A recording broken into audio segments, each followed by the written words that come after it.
Всем привет! И снова с вами канал Python Hub Studio. И тема этого урока пакетный менеджер PIP. То есть, как правильно, PIP или система управления версиями и пакетами, установленными к вашему Python. Этот пакетный менеджер позволяет нам скачивать. То есть он предоставляет прямое API с сайтом PyP. Вы можете его найти в Google, то есть вводите PYPI. Вот он, сайт.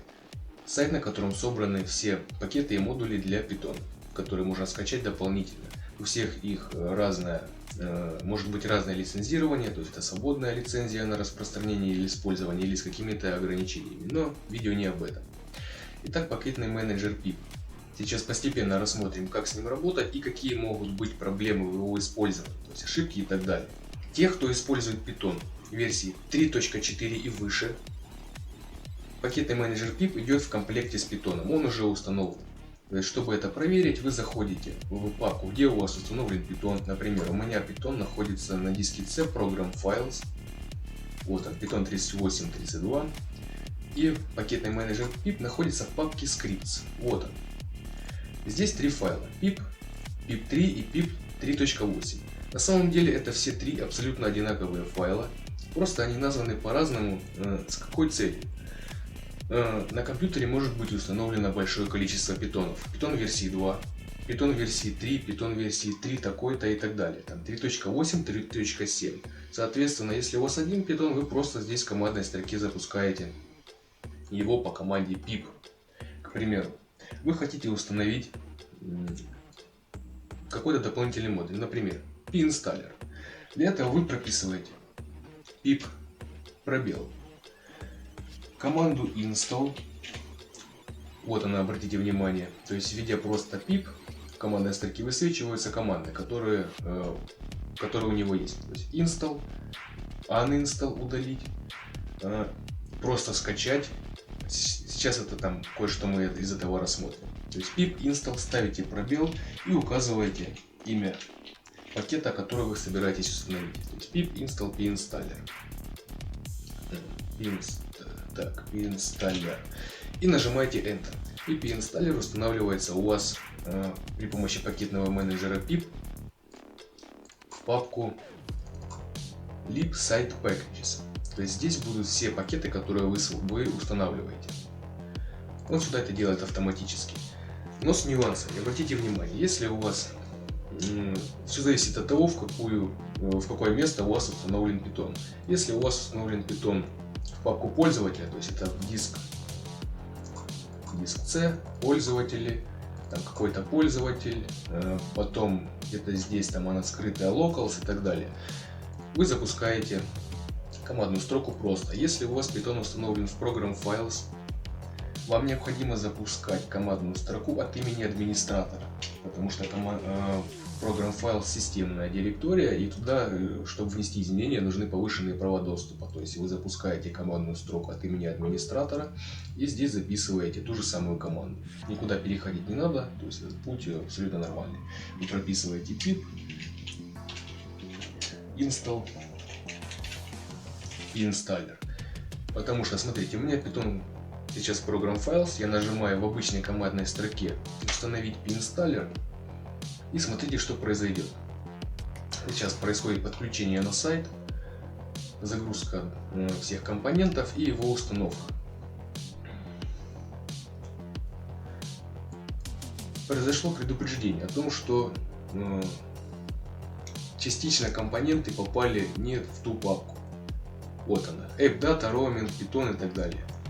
Установка произошла неправильно, поэтому мы здесь прописываем pip uninstall. К примеру, pinstaller. Все это мы удаляем. Так, подтверждаем. Есть, все, он удален. И вводим, к примеру, правильно, через командную строку от имени администратора. Соответственно, если у вас несколько питонов, там три файла, к примеру, у вас Python 2 и Python 3, то вы здесь ставите или троечку, или у вас несколько питонов в версии 3, к примеру, Python 3.8, тогда он устанавливается в нужный питон. Запускаем от имени администратора, и все устанавливается нормально. Но если у вас возникает здесь ошибка, то вы вводите следующую команду. Скажем так, более новый вариант. Вы прописываете python-m pip install pinstaller. То есть пакетный менеджер pip исполняется в виде скрипта Python, и тогда ошибки не возникает. Вот так. Запускаем.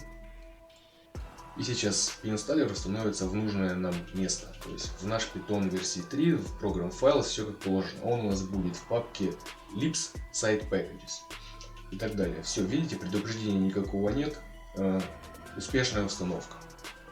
Чтобы посмотреть, скажем, какие установлены пакеты, вводим pip list. И отображается список из пакетов, которые уже у нас установлены. Как мы видим, вот он, pinstaller, версия 4.0. В наличии есть. Если вдруг высвечивается окно, что pip не является внутренней или внешней командой, это видео, это информация из прошлого урока, в котором мы рассматривали именно эту тему, то есть переменную среды патч и так далее. Но вкратце скажу, что в переменной среды патч должна быть вот сюда свойства, дополнительные параметры системы, переменные среды. Или здесь, или вот здесь в патч у вас должна быть указан путь к папке scripts, то есть к папке, где у вас находится pip. Если у вас Python версии 2 меньше, чем версия 2.7.9, или Python версии 3 ниже, чем версия 3.4, у вас пакетного менеджера pip просто не будет. Заходите в дискцеп Python, заходите в папку scripts и там смотрите, есть он или нет. Если его нет, делайте следующее. Его нужно установить, то есть скачать и установить. Для этого переходите на сайт PyP. Здесь в поиске вводите запрос pip, и вот первый вариант. Pip самой последней версии. Нажимаете сюда. Информацию на английском можно перевести. В браузере обычно такая опция есть. Переходите на вкладку Installation, то есть установка.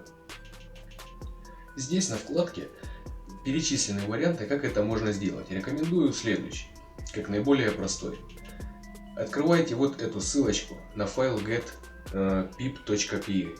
Нажимаете на нее, она у вас или скачается, или откроется, как у меня. Это скрипт Python. Копируйте весь текст, Ctrl-A, вставляйте у себя в текстовый документ. Не забывая поменять расширение на p.y. Текст большой сейчас, так копируем, это мы закрываем, создаем текстовый документ.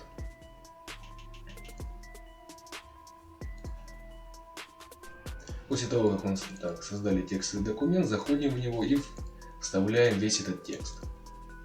Сохраняем, выходим. Так, что это написано? Меняем ему название, даем ему правильное название. Get-pip и меняем расширение на py. Все, теперь это скрипт Python по установке пакетного менеджера pip. И вы делаете следующее. Так, это мы закроем. Открывайте командную строку. И если у вас Python установлен, например, в папке пользователей, то вы просто делаете следующее. Запускаете ваш Python и даете ему команду исполнить скрипт get pip.py. Нажимаете Enter, и у вас устанавливается пакетный менеджер pip. Если у вас Python, например, установлен в какую-то системную папку, например, Program Files, как у меня, вы делаете следующее. Вам нужна командная строка от имени администратора. Запускаете ее так. Ищем cmd. Запускаем от имени администратора. И здесь делаете следующее. То есть она сейчас находится в месте, то есть папка Windows System 32. Соответственно, нам нужно или перейти командной строкой на рабочий стол, где у нас этот скрипт, или указать полный путь к скрипту. Это уже на ваше усмотрение. То есть, к примеру, вы записываете Python, и здесь полный путь. То есть c/, вот он. Так, вот он, этот полный путь. Добавляете еще здесь /getpip.py. Или командой cd записываете путь рабочего стола переходите командной строкой на рабочий стол, и здесь просто Python пробел getpip.py запускаете этот скрипт. И пакетный менеджер pip устанавливается у вас в папку scripts Python. То есть вы потом просто заходите, где бы у вас не был Python. Так, disk C, program files.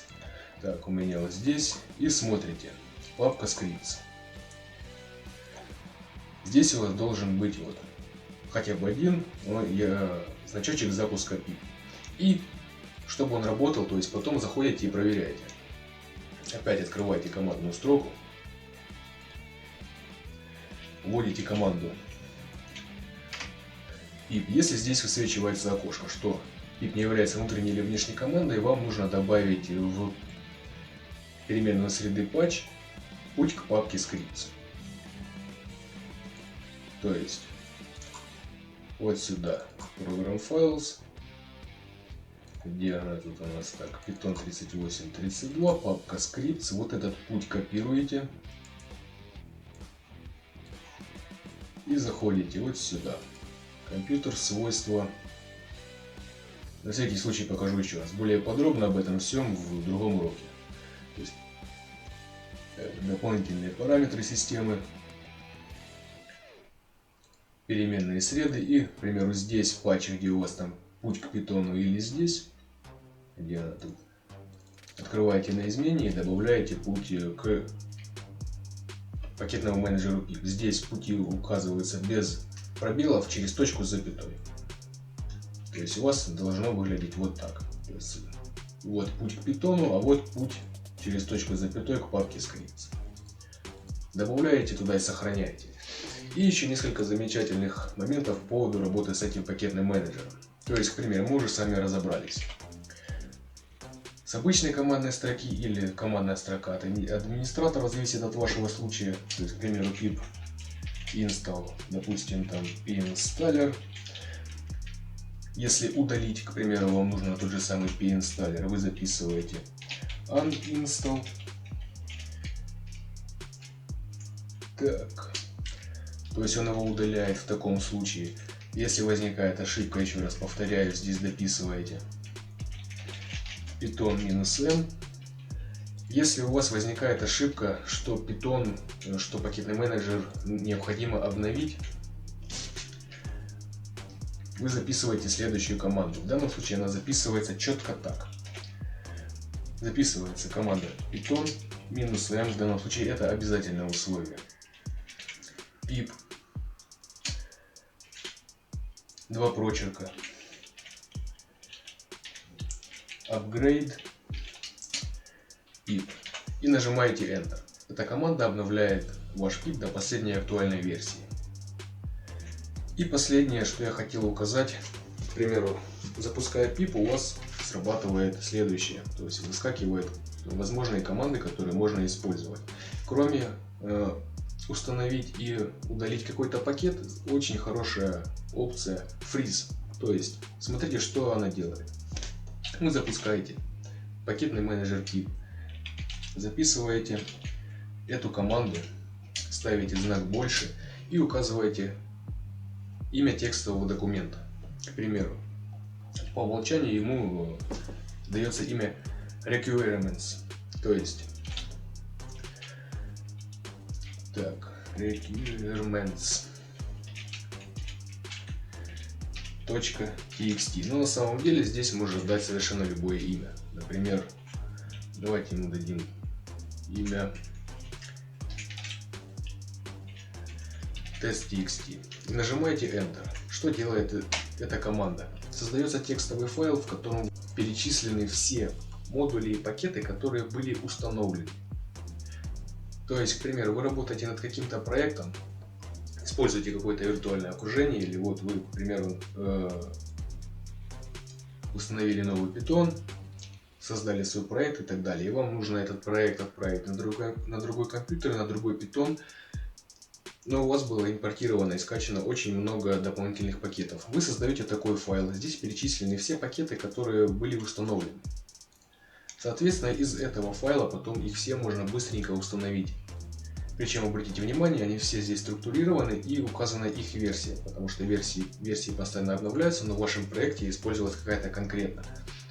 Этот файлик потом, из этого файла можно прочитать и установить все те модули и пакеты с сайта по IP, которые вы использовали в своем проекте. То есть, чтобы их установить, из этого файла вы прописываете следующую команду. pip install. Все в принципе то же самое. Потом ставите -r, то есть мы читаем содержимое файла test.txt. И нажимаете Enter, и все эти модули устанавливаются в новый Python, который у вас на другом компьютере, или вы его переустановили. На этом все, урок окончен. Надеюсь, видео вам помогло. До следующих видео. Пока.